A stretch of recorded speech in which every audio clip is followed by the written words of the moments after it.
આગામી 20 થી 22 ડિસેમ્બર સુધી સુરતના સુવાલી બીચ ઉપર યોજાનારા ફેસ્ટિવલને લઈને તૈયારી શરૂ કરી દેવાઈ છે। સુવાલી બીચ ફેસ્ટિવલને લઈને મંત્રી મુકેશ પટેલે માહિતી આપી કે 48 કરોડના ખર્ચે સુવાલી બીચનો વિકાસ કરવામાં આવી રહ્યો છે।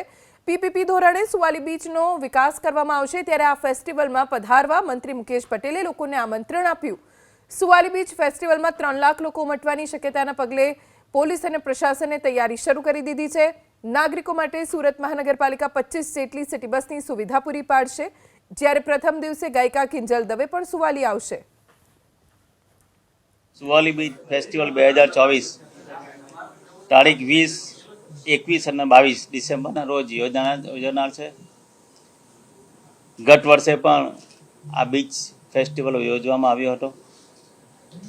આદરણીય દેશના વડાપ્રધાન શ્રી મોદી સાહેબના દિગ્દૃષ્ટિથી વન વિભાગ બીચ ડેવલપમેન્ટ એને વેગ આપવા માટે અમારા ગુજરાતના મુખ્યમંત્રી શ્રી ભૂપેન્દ્રભાઈ પટેલ સાહેબે આ બીચ ડેવલપમેન્ટનું કામ, બીચની અંદર ફેસ્ટિવલ કરીને લોકોને જાગૃત કરવાનું કામ, ફેસ્ટિવલ રાખવાની સાથે સાથે લોકોના રોજીરોટી મળે, ત્યાંની સામાજિક સંસ્થાઓ, ત્યાં સખી મંડળોને રોજગારી રોટી મળે।